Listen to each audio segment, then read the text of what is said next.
What if I told you the first time I trusted my gut was as a freshman in high school in the middle of a Sephora? Welcome to the Trust Your Gut podcast. You know, we live in a world that runs on mostly logic and reason, but I'm here to provide you a roadmap to life using the most ancient and arguably underrated form of wisdom, your gut. This podcast explores all you need to know on how to harness your own intuition through life's highs and inevitable lows. From relationships to parenting, to wealth management and career shifts, I'll walk alongside you to better understand how to lean into your own intuition for guidance and support. My name is Dr. Alaina Puff, school psychologist turned intuitive coach, and I'll be guiding you through this adventure as I share my personal and professional experiences on how I learned to tap into my own intuition and how this changed my life forever.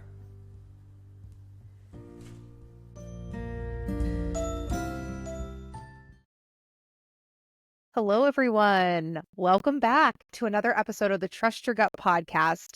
My name is Dr. Alaina Puff, and I'm going to be your host today. I am joined today by one of my close friends and colleagues. I have Andrea Foster here with me, and I'm going to tell you a little bit about who Andrea is, and then we're going to jump into today's episode. So with that being said, my dear friend Andrea, she has over 20 years in the luxury wellness space. She's a certified yoga teacher, a nutrition certified and practitioner in regenerative health, which we'll get into specifics around today, and detoxification. She is familiar with many different modalities of healing. She is here to guide you. She brings an extreme passion and understanding of the challenges of life, trauma, and how to navigate healing in an easeful and yet depthful manner. She launched Casa Duende Wellness following her own remarkable transformation, using the EEQU and other advanced modalities to address her at the cellular level after experiencing the demands of motherhood and traumatic life events that left her feeling drained and in search of a healing solution. Andrea's mission as a practitioner is to contribute to global healing by opening her clients' hearts to expand towards their fullest potential, aligning with their individual soul's divine design. Andrea, beautiful introductory. Thank you so much for being here with us today. Thank you so much. I'm so excited to be here in conversation with you. Yes, I'm so excited. So many things to talk about today. But I'm really excited to get to know a little bit more about your journey and share that with our listeners and community.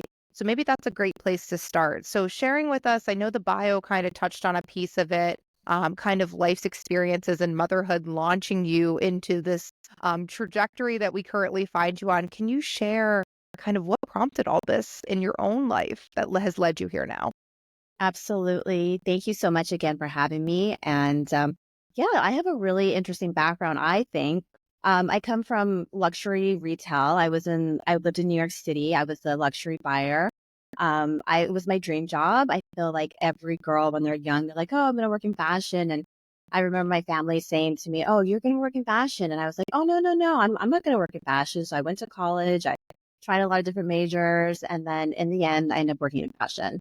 So I don't have a traditional background in fashion. I just kind of did little things here and there. And it led me that way kind of when I was done with school, because I just have a passion for clothing and beautiful things. And I moved to Los Angeles, and I was working for a luxury retail store when I first moved out there, because I walked into it and I was like, oh my God, this is beautiful. I want to work here. And so I applied with one of those old school we kind of new resume, filled an application. And then I was actually living in Arizona at the time, and they called me, and I was like, sure, I'll move to California. So I moved to California. I started working in this retail store. It was actually Barney's, New York. I don't know if anybody knows that, but it was like my first kind of introduction to the luxury market. And I noticed that I was like really talented as far as like setting trends and kind of forecasting trends. And I felt like I would have a good instinct in doing that. And I decided, okay, I want to be the buyer. I want to go in and like buy these clothes. And so I ended up moving to New York City, because that's really where it all is. You kind of have to be in New York to do the buying. And so I moved there thinking I would just like have a job like that in 2 seconds, but it didn't work out that way. So I put myself back in school, and I learned like certain like retail math, certain things that make you a good buyer. and merchandising, just like, a class here, class there. And then I got a job in another like luxury retail store. And then they ended up hiring me, and that kind of set my trajectory. So that kind of it's a long-winded answer, but that led me to where I'm at today. So as I became a buyer and I lived this really glamorous lifestyle, I traveled all over the world. I was going to fashion shows. I was being introduced to these beautiful houses that are Christian Dior, Valentino, just like amazing. But I started to sense something inside me that I wasn't feeling well. I was feeling really exhausted, and I was not able to catch my breath. I was definitely in a rat race, and it caught up with me. And I ended up going to a doctor, and they diagnosed me with a thyroid disease, and they said I had to be on medication. And that kind of led me into my wellness journey, because when they said that to me, I would think I was around, and I'm very honest with my age, I think I was around, I want to say like 28, 29, around 30 mark. And I was just shocked. And I was like, well, what do you mean? I don't want to be on medication. I'm too young to be on medication. And they're like, oh, well, no, this is going to help you. You just need to take this. It's all you do. Take one pill a day, and you'll be fine. And I said, okay, well, how long do I have to take this medicine for? And they said, well, for the rest of your life. And I was like, no, that doesn't sit well with me. And so I knew I would always kind of come back when I had more time, I would say, to really take a look at this in a holistic perspective and see what I needed to do and like why I needed to do it, because I didn't like that answer. But I wanted to get down to like why I needed to take the medication. So fast forward, I would say, well, I'm fast forward to having children and then having like my daughter. I had her 2.5 years ago. It really, like, again, had another eye-opening experience, and I really like dove in and took a closer look at my health, and I found regenerative health, and it was a game changer for me. I really learned so much about detoxification, healing on a cellular level. And because of that, I was able to reverse my diagnosis, and I no longer take medication anymore. Yeah, So I amazing. fulfilled my own like goal of wanting to find those answers and getting to the root cause. And that has led me to the work that I want, that I'm sharing here today. Amazing. Oh my gosh, I got chills when you were speaking about your journey. I mean, I think similarly, as someone who was diagnosed with Hashimoto's at the ripe age of 23 years old, I can deeply relate to that. I had this same visceral reaction in my doctor's office when they were like, here's the pill you'll take for the rest of your life. And I was like, I am a healthy, all things considered, a healthy 23-year-old woman, with an active lifestyle, with a relatively balanced diet. Like, what do you mean I have to take this forever? And so I kind of want to spend a little time speaking to that, because the number of individuals who I have come in contact with who are experiencing some kind of chronic illness, it's uncanny. I mean, it's truly an epidemic in our country. Truly. And so kind of speaking directly to that, can you share a little bit about how you healed yourself so that you no longer required that medication for your thyroid production? Absolutely. And the amazing thing about it is our bodies have the capacity to heal themselves. So really it was my body that did all the work. I just was giving it the tools that it needed to do the work. So essentially it's like cutting out a lot of the noise that we have in our society today and really tuning back into our intuition and kind of diving deeper and peeling back layers. And that can be emotional, that can be physical, that can be mental. So it's really a full mind, body, physical connection. Mhm. And so some of the things that I did were just getting my circadian rhythm balanced.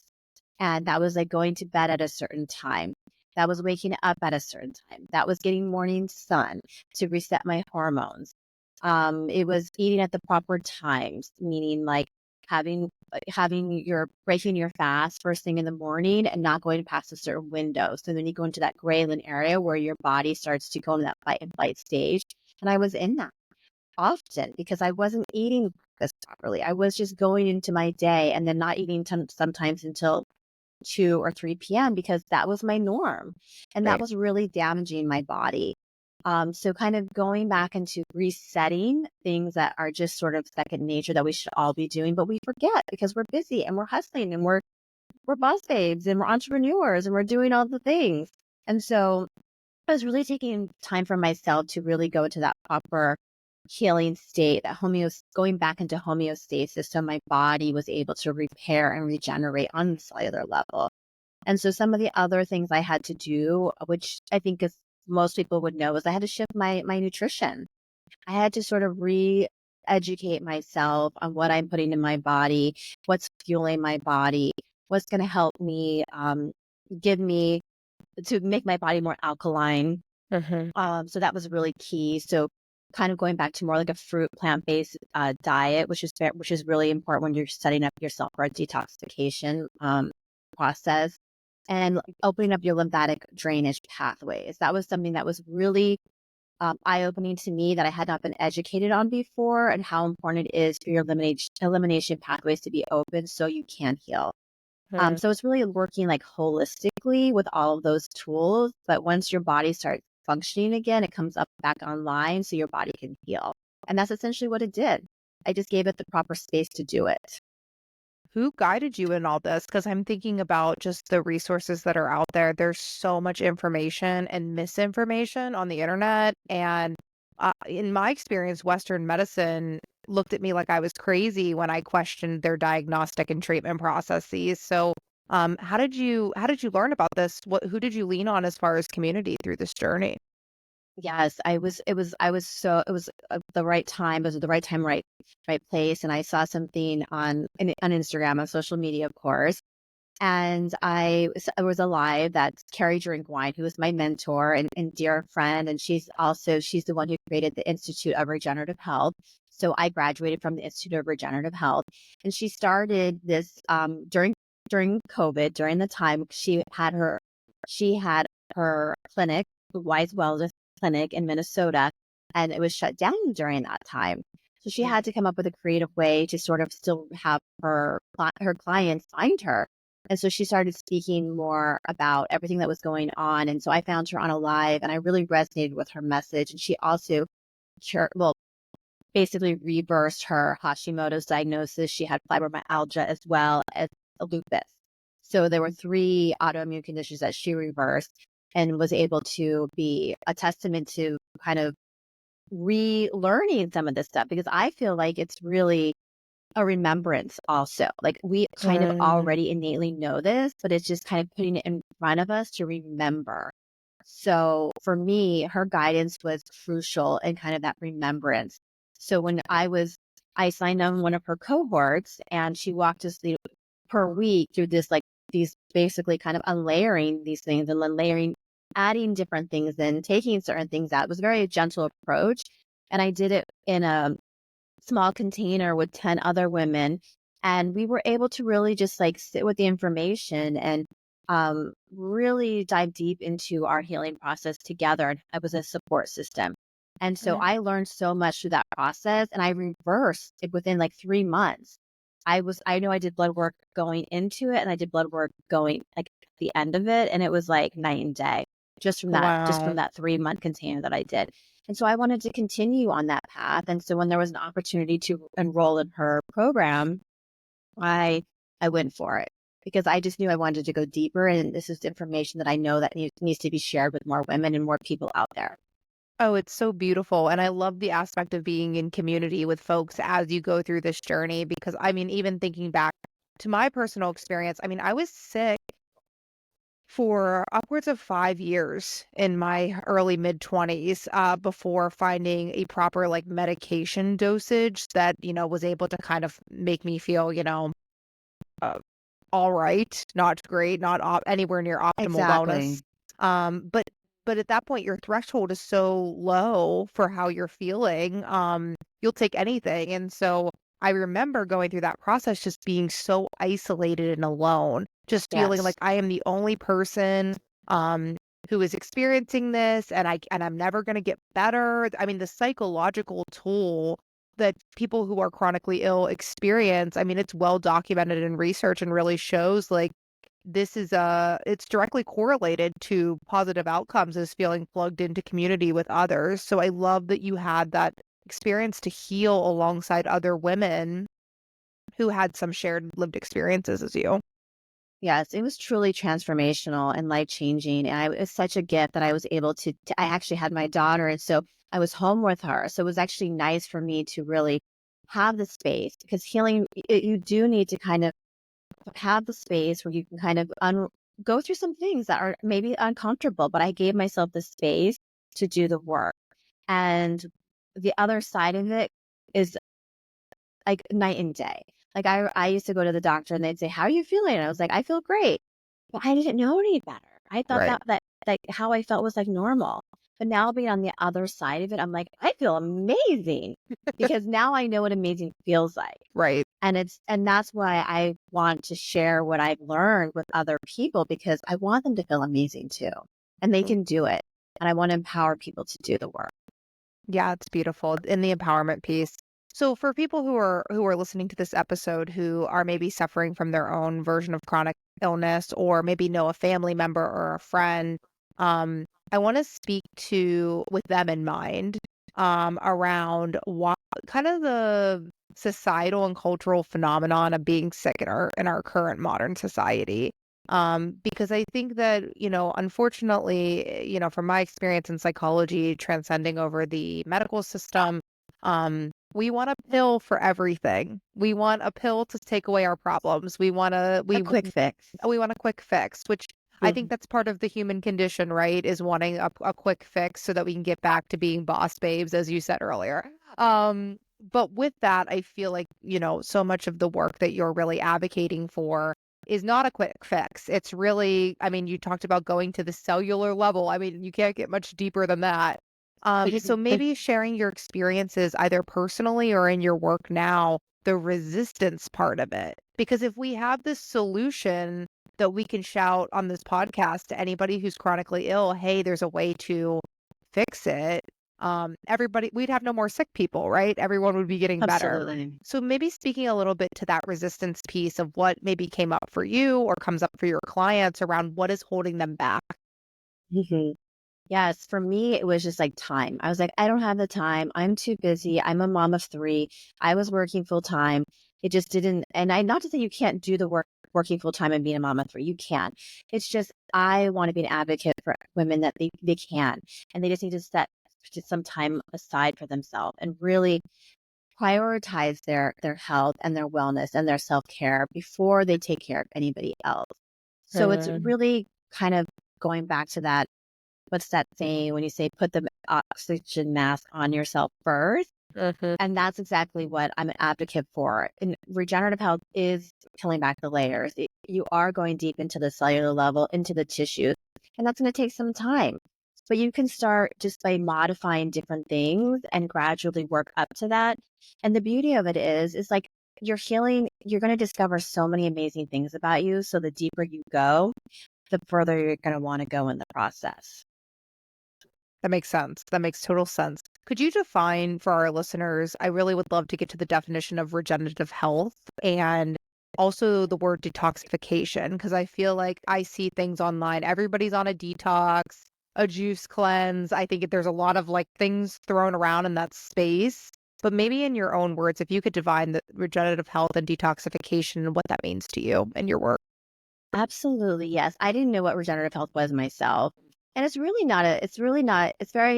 not actually as complicated as we make it out to be. It really does come down to regenerating the body on a cellular level.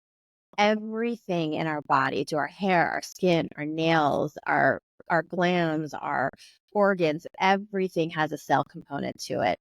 So what regenerative health really is getting to the root cause of disease in the body and what that means is opening up from the detoxification process is opening up lymphatic drainage in the body, alkalinizing the body, hydrating the body, getting the proper nutrients in the body. And a lot of times we're not getting the proper nutrients in the body, even if we are eating a really clean diet.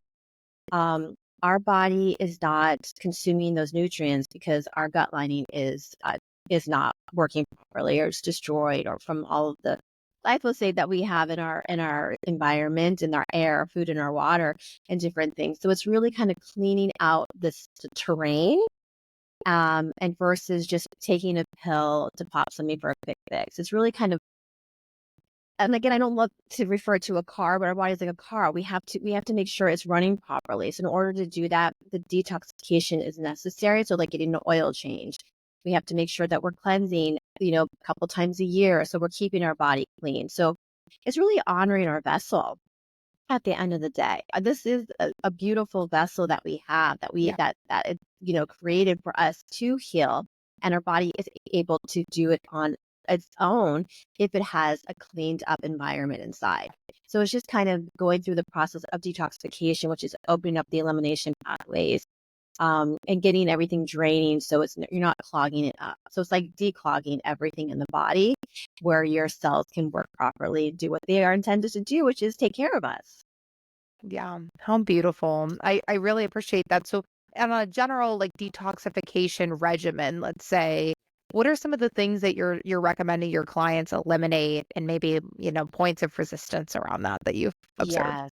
I know this is probably the hardest part of my job, is getting my clients on board with changing things in their everyday lifestyle and their nutrition aspect of it. But it really is to dive deep into detoxification, you really need to be at a plant-based level. But that's with anything. Like, you're going to do a juice cleanse. You're going to do a juice cleanse for like 7 days. You're going to be drinking juice. So essentially it's the same thing. You're kind of getting everything out of the way that's clogging up your system, so your body has the energy to go through the cleansing aspect of it. So you kind of have to get the terrain clean, so then your body can focus on the regeneration part of it. So I work with my clients on a slow process. We don't do it like overnight, because you can't do that too quickly, because you go into a healing crisis. You can't just eliminate things. Your body's gonna be like, wait, what's going on? Why don't I have this? Why don't I have that? Hmm. I really work on clients getting into that mindset first, on like why we do that, educating them, and then taking things out little by little, week by week. And eventually we are at a plant-based level where we can go in and work with herbs essentially. I also work with some amazing advanced modalities. The beauty of everything that's happened in the last like 4 years, and there have been these, some of the modalities that I work with have been around for like 20 years, but they're now just becoming more, they're just more well known, and they're more accessible to us. So I work with some amazing advanced modalities that kind of help speed up the process. They work with herbs, but they also kind of speed up the process. So that's why regenerating the body can happen a little bit quicker these days, because of these advanced modalities that I work with. But I still work with herbs too. They're still very much an important part of the process. But I work kind of simultaneously with both, if that makes sense. But I can walk you through, um, a kind of working the nutrition, aligning your circadian rhythm, your sleep patterns, proper times of that windows to eat, which will regulate your hormones.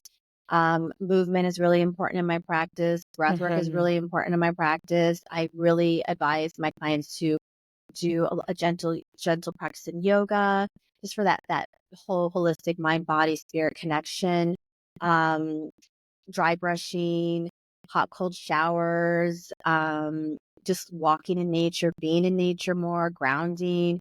So really like a holistic approach. And I also work with these amazing flower essences that I love to talk about. But these are something that's just like a subtle way, an introduction to kind of opening you up to change in your body. So these flowers will connect with you, and they will start shifting you, so you can start making some of these shifts in your life, and get a little uncomfortable. But once you kind of get the yuckness out of your body, the beauty comes back online. So the flower essences support that, and kind of help you awaken to your full potential. It's so interesting. You mentioned the mind, body, spirit, and I know we've connected over the kind of that trinity of an approach. That's something we both share in our work. And so, could you share a little bit more about why you integrate kind of those three aspects? Because, from a very 3D surface level, it looks like you're really working with the body aspect. But how do you integrate those other elements of the spirit and the mind into this work? It's interesting, because we're finding more and more research by that we can heal on a physical level, but we're only going to get so far. We're Mm. going to get to a point where we just like stop. We can throw everything at the detox process, and the physical aspect of it. But there are a point where you're not going to be, something's not healing and there's a block. So you have to get to that point where you're willing to do some of that inner soul work and taking a look at, oh, there's something deeper here. And our cells are really smart and they hold on to a lot of memory. So there could be something that happened to you at a certain age in your life that was an uncomfortable time for you. And that you maybe as a child or maybe an early adult, you didn't have time to process it. You didn't have time to like look at it. And detoxification will give you the opportunity to relook at it. And all you really Wow. need to do is kind of come into that place where you're recognizing it and you're allowing yourself to feel what that was and have compassion for yourself. But once you're able to do that, you're able to release it. And then you're able to cleanse that from your body. And Wow. that's what is so amazing about regenerative health, because it's not just a band-aid. It's not just putting something on it just to fix it. It really is getting to that inner cellular level for you to be able to acknowledge something, give yourself the compassion that it deserves, and you can be free of that. And that's why I really love the work that I do, because it's so beautiful, because the more you start kind of cleaning all of that out, you become this like lighter being and you have this like deeper connection with your soul, your higher self.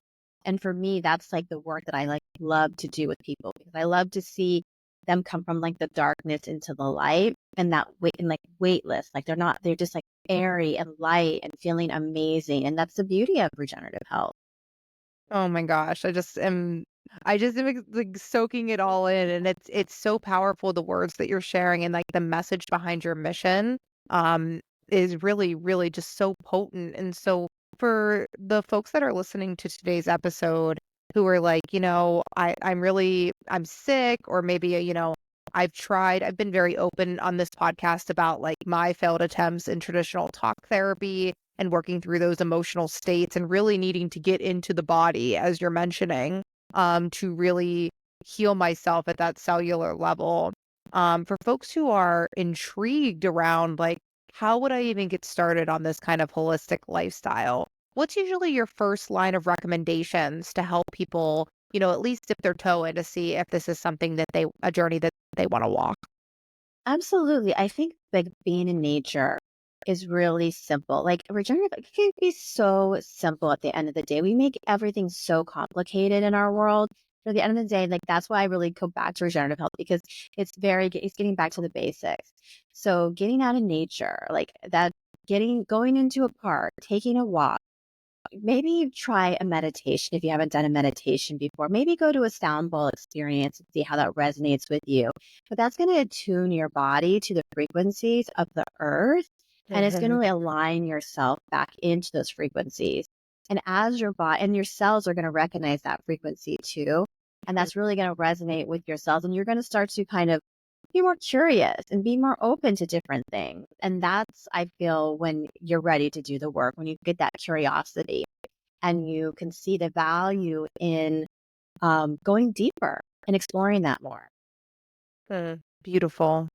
Nature was my gateway into this world myself. So I'm a big hiker. And so when I first started getting into hiking, shortly after I was diagnosed with Hashimoto's, I found such peace being outside and on the hiking trail. And I just knew, I think it's such a beautiful gateway just to connect into your own spirituality and understanding like I am a small part of something much bigger here. And I'm, part of Absolutely. that collective. I think that was where I really just even my own personal experience felt deeply plugged in. So I love that recommendation for folks, and then being able to kind of explore that from there with that curiosity that you mentioned. And even for the people who can't like go take a hike, or because they're working. But you're having a moment in your job and there's like something frustrating that comes up, and you're having a moment where you're just like, you need to process it. I would just say advise to go outside, find some grass, just take your shoes off, sit there, stand there for like Mhm. 5 minutes, breathe in, breathe out a few times. It just, recenter yourself. And you can do that throughout the day whenever you have one of those moments that come up for you. And then, yeah, I just, again, like I highly advise people to just get in nature. If that's like taking a vacation to the ocean, or if that's just taking a hike, or if that's just going into the grass, just whatever you can do to be in nature, as much as possible. Beautiful. Love that. Well, I want to shift gears a little bit. I want you to put on your mom hat for me because we're going down the road of motherhood. Working with highly intuitive kids, I got to ask you some questions while I have you on here today. You Absolutely. mentioned that you're a mother of three, so not only your lived experience, but really in your business positioning yourself around not only just serving adults but serving the family unit. Is something that I am so excited that you're transitioning to because it's absolutely so needed and something that even in my own work, working with families with kids with disabilities and mental health struggles, um, there is just not a lot of conversations around nutrition, detoxification, regenerative health, the things that we're talking about for children. And, I'm sure for our listeners, I mean, if you have any kind of social media or access to news outlets, it's safe to say that all the food that we're really consuming is poisoning us. I mean, we live in a society that is kind of stacked against us as far as nourishment and, promoting optimal wellness. So I would love, Andrea, to hear how you navigate this as a mom with your three children, and then we can transition into how you integrate this into your business. Absolutely. Oh my gosh, you're speaking my language because I love you use word nourishment. Nourishment is such a big component to what I do. And I really what I try to do in my own family is I really do try to even educate my children on this level of Mhm. nourishment. And I really want to empower them also as little human beings to make the right choices for their body. So I really attune them to listening to their body also. So when they make a decision to have something that's necessarily not so a choice that I would select for them, I want to educate them so that they can tune into that the way they're feeling in their body. And then versus when they pick something that I would optimally like them to eat and how they feel in that moment. So I'm tuning them into like how they feel inside, and I'm giving them like kind of little different scenarios. I really think they it's important to be a role model also, so they see what mama puts in her body. They see mama taking certain things that make me feel good. They see me hydrating, and I try to educate them on all the things that I've learned because it's important to read. I come from a mother who was educating me on those levels, like when I was young, and she taught me Mm. so many beautiful things. So I feel like as a mother, it's my duty to also teach my children those healthy um, rituals for themselves and self care. Also, I also feel like self care is a big component to that. I have two boys, and they're boys, and they don't want to comb their hair, and they don't want to brush their teeth, they don't want to do all the things. But I try to be a really good role model for that and explain to them why hygiene is important and taking care of our body is important. That will also follow into why it's important to dry brush and to take care of our bodies on a weekly, daily basis also. So all those little rituals that I'm doing, my kids are seeing that I am doing too, and they are always interested in what mama's doing. And then I also really think it's important to be in nature with my kids. So I go outside with them when there's a difficult situation. We practice breath work. Um, they love yoga like mama. So all those little things that I'm doing, they can see why they can see I'm a little bit more calm when I do those things. They can say I have more patience when I do those things. And I explain to them that everybody has an opportunity to have some quiet time also. And they need some alone time. And then they can come back to their breath and they can reset, and then they can go back into the situation in a different perspective. So I'm trying to teach them all those tools when situations get a little bit chaotic in our home. And sometimes I have to remember that. And so I have to practice what I preach. Of course. The hardest part, hands The down. hardest part, yes. I love that though, because you're really, I mean, you're sharing that what you're teaching them is really an embodiment of what you just shared about what you recommend for your clients and for yourself. It's just putting that in kid-friendly language. And so I'm so curious when you talked about them making a food choice.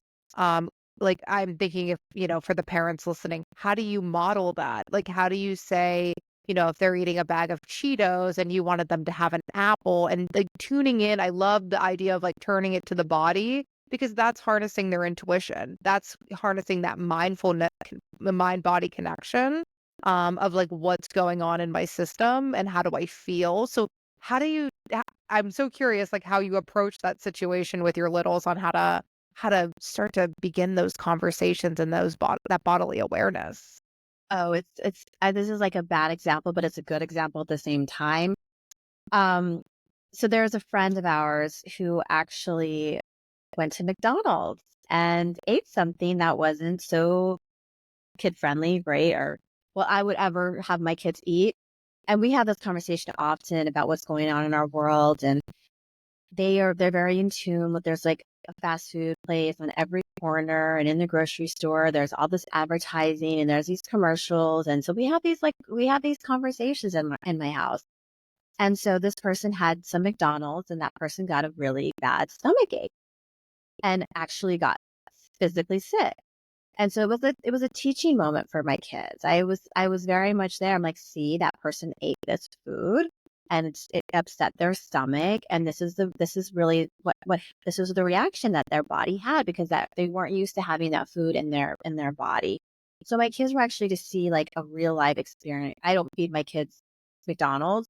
So they know, but they know now not to. They know like why I made that decision to not give my kids McDonald's because Mhm. this is what happens when you eat that type of food. You don't feel well. Your tummy hurts. So I try to just have those conversations. I try to like and they're so smart. When we drive to school sometimes and I'm in the car with them and we're having these like I feel like in the morning we're having these like really intellectual conversations and I may bring up something and then they'll be like, and I'm like, I try to make it to be a lesson. And they will come up with the most amazing things to add to the conversation. I don't even have to say anything because they innately already know and they can already see. And the things that come out of their mouth are just so I'm just so in awe. So it's again, I think it's just you don't always have to like dictate and tell them everything, but just opening up the conversation for them to add in their input and their reflection of what they're seeing around them in their world. So I think that's really, I don't really necessarily have to like lecture Mhm. and kind of, because that's a form of kind of like programming them too. I want them to be their own individual self. Right. But I think because I am a role model, because I give certain examples and I try to make it into a teaching moment and they can see clearly that, yes, that person ate something and that wasn't good for them. And then they can evaluate different things like as we're driving, they see this commercial and they see that, billboard and they start to put things together. And then, Mhm. there's something that they know that mama's doing something that's kind of off the beaten path and that's not very traditional per se, but they know that I'm passionate about it. And they know that mama feels good and mama, is better than she was in the past because I have more energy to be with them. I have more light in me. I have more patience. And they Mhm. can just see my own transformation as Yeah. well. And the passion will kind of exude out to them. What's coming up for me is that it sounds like, if I'm hearing you correctly, you're building discernment in your kids around choices, particularly relating to how they um, nourish their body and how they live their lives. They're able to kind of see because the advertising that is targeted at children, I mean, just some of the worst possible foods on the market is specifically targeted to to the little ones. And so it's definitely not an easy walk and something that a lot of my families consult with me about around like how do we source and find food that is actually aligned with the way our family is living? How do we do that in an economical manner? And so, and then on top of that, the big thing that I hear from, children that I work with is, I want to be like everybody else. I want to go to the birthday party and slam the cheese pizza and the Costco cake because that's what all my friends are doing. So I would love to hear your perspective. I love that you're building this discernment kind of in your own family unit, but our kids will go out into the world through school and friends and extracurriculars and kind of have to navigate these really tricky situations that, as you mentioned earlier, adults don't even want to navigate sometimes. How do you equip them for these types of scenarios? Absolutely. I think it's really at the end of the day, giving them the opportunity that to empower them to make the healthier choice. And I struggle with this with my boys because they love to eat chips, for example. So I don't, Relatable. yeah, of course, me too. I like chips and guacamole, right? Okay, so I know the guacamole is good, but the chips aren't necessarily good, right? So I really just like I decided in my house, I'm never going to win that fight, right? But I'm not going to feed them Cheetos. That's an absolute no. But I'm going Okay. to go and I'm going to try to source the healthiest version that I can. That is something that's a substitute for them, but it's going to be in a portion controlled manner. It's not going to be for breakfast. It's going to be as like a little snack, but I'm going to add something else in. It's compromise. If you're going to have this, then later you're going to have this. Got And it. it's just like, I don't feel like I don't want to take something away from them without giving them something also. I love So that. it's kind of that balance. And like I understand they want a popsicle. So I try to find like a healthy popsicle without the food dyes, without all the things, something with like natural fruit in it. And I'm okay with giving them that because I think it's important for our children to have fruit and have consume fruits all day long as needed. So that's like where an alternative for me is really going back into the fruits as a snack, the vegetables as a snack. And yes, that they want to have that, you know, little kind of not so great thing, I'm going to add in something that they're going to have also. And then I also give them a lot of herbals. So little tinctures and things like that. So, and make sure that they're getting some of the proper herb that I think is important for their little bodies to have them to consume at this point. And that's an easy way to get that into them. And sometimes I mix it in like orange juice in the morning, just do little tinctures that support them. I And I love also that. use flower essences on them as well, which I also feel um, kind of brings their consciousness back online too. So they're allowed to make those healthier choices. I Because love when that. we go to like a jumpy place, they know mama's not getting her wallet out to buy any of that stuff behind the counter. We will not. It's just, I don't believe in the food dyes. I don't believe in the sodas. It's a no for me. Do they push back at all in that? They do. And it's challenging at times because there's been tantrums, especially, because my little one doesn't know. So she just sees, oh, well, why not? She just sees food and thinks why can't we have that? So Right. and I can't, and she's too little to really understand. So there are times, but I have the conversations before we're going in. We can have a snack afterwards, or we're going to have a snack going into it. And we'll do something fun that will be like a fun thing after to have a meal together, but we're going to the jumpy place to jump and to have fun, but we're not going there to eat. Yeah. I think I've talked with a lot of families who echo that same challenge of like, we're picking the harder road, but the intention is that when our children grow up and they're 18 and they're healthier than ever and they can use that discernment that you're really fostering, that you'll thank me later. But for now, You'll it's definitely a challenge because it is so much easier to pick up McDonald's on the way home than, at the end of a long day, having to shuffle your kids into your house and source a meal that is nutritionally balanced. It's not the easier option. So I just really admire you and other families who are committed to this because um just even from like a psychological perspective, I have seen families who have engaged in their own detoxification process and elimination diets. And I mean, things like symptoms around autism, ADHD, anxiety, any kind of chronic health condition, kids got better, families healed. So going back to kind of our earlier conversation around that, at the cellular level, we have the capacity to heal. It's just not the more convenient, easier, or sexy option available. No. It isn't, unfortunately, because we're kind of set up in the world that we live in today to be distracted by so much outside of our control, Right. unfortunately. So I think it's really important for us to have those conversations with our kids and children and connect with them. And so they can understand like this is coming from a loving place. I love you. I want you to be healthy. I want you to thrive. I want your brain to work amazingly, like all the beautiful things. And I really do try to tell my kids it's coming from a place of love. Uh, And that's where my heart is. And I care about you and I love you and I want you to be your absolute best. And so mama is trying to navigate all the things around us that I know are not good for you to give you the options that are good for you. I love that. So for families who are listening and maybe, they're sitting here thinking, oh, maybe I should go in the pantry and assess what's going on in there.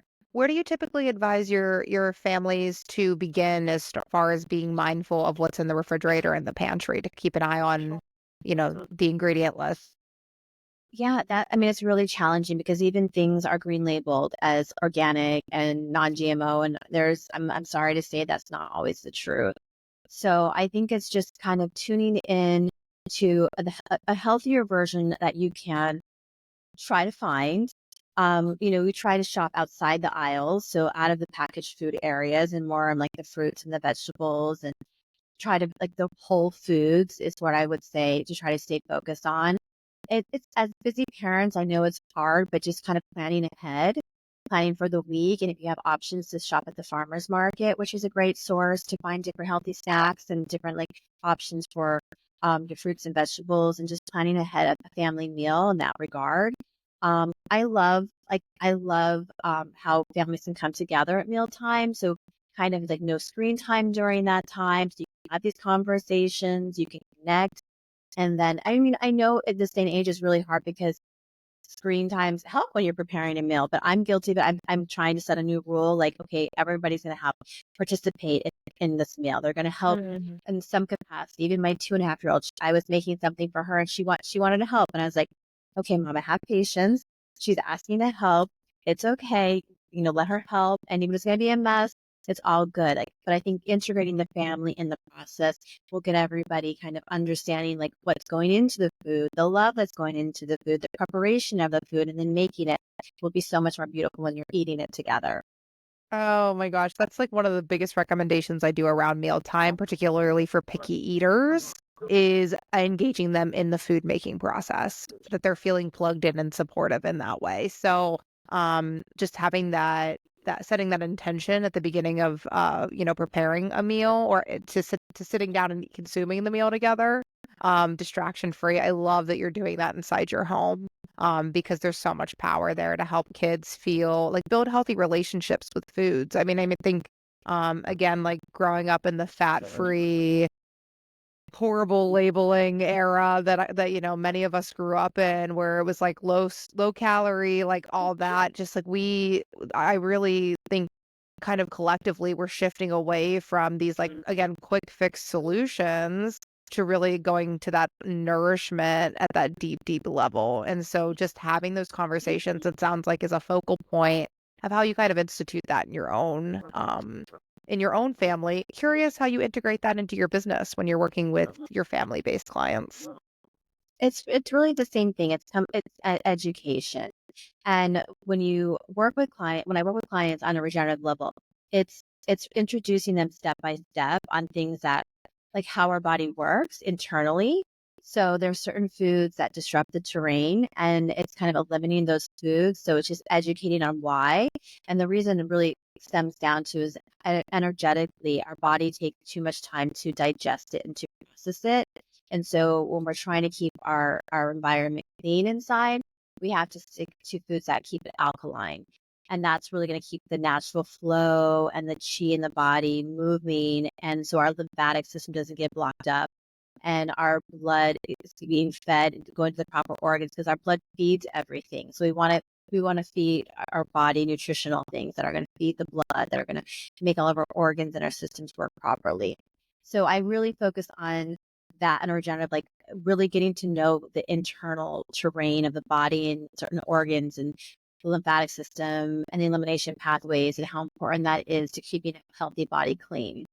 And I think once you understand the body's functionality, it makes sense on why you don't put certain things in your body, especially when you're going through a detoxification process. A lot of times, some of the foods that well, actually, not some, a lot of the foods that we eat in this day and age are mucus forming and they are not allowing our body to work properly. And I think a lot of that is intentional. So it's just, again, the education around that to keep some of those foods at bay and keeping the more alkaline foods coming in. Wonderful. I love the education piece of it. I feel like we can all benefit from that because these are just things that are not widely talked about. And there's a lot of mistrust and just, that food is protected when in reality it's very much not. And so I'm really grateful that we have people like yourself who are advocating and empowering others to, take these decisions and put it in their own hands. And I was wondering, if you could share with our listeners where they could find you, where they could connect with you, and any current offerings that are available for our listeners today.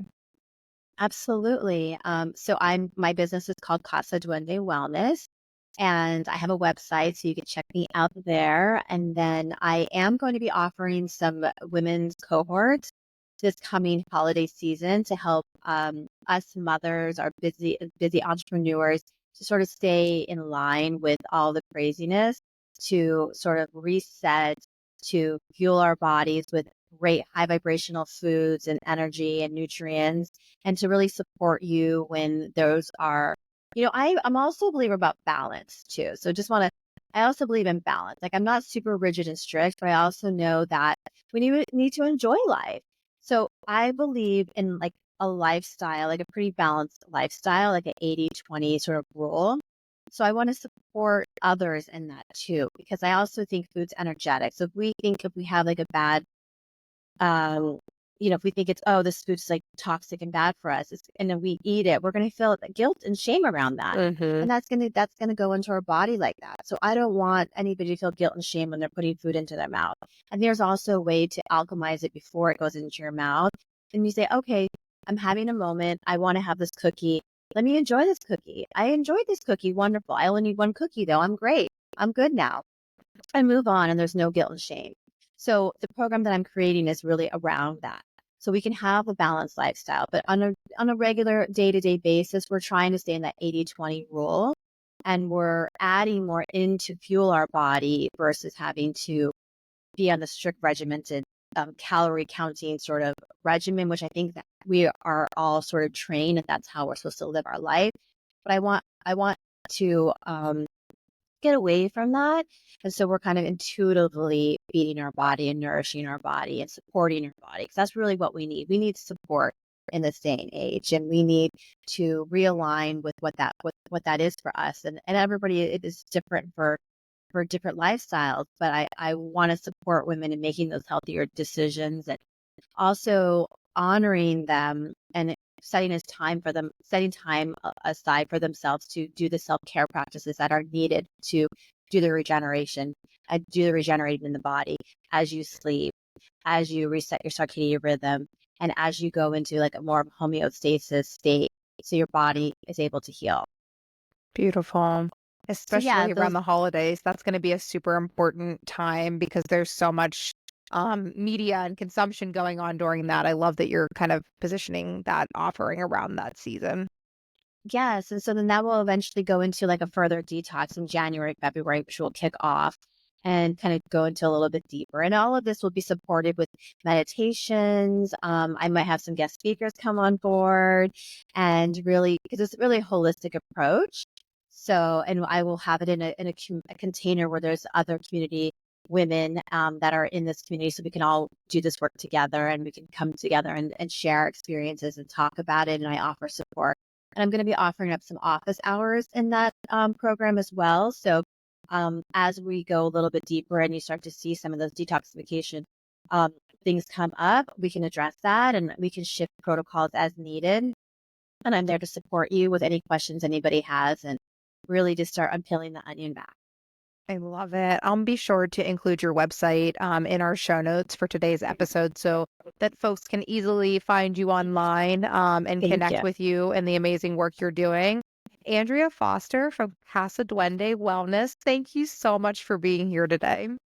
Thank you so much. It's my pleasure. We are so excited for the work that you are doing and continuing to do. And so thank you again for taking time and sharing about your passion. Thank you. All right. Well, that's a wrap for today's episode. Thank you so much for tuning in to the Trust Your Gut podcast. Can't wait to see you on the next one.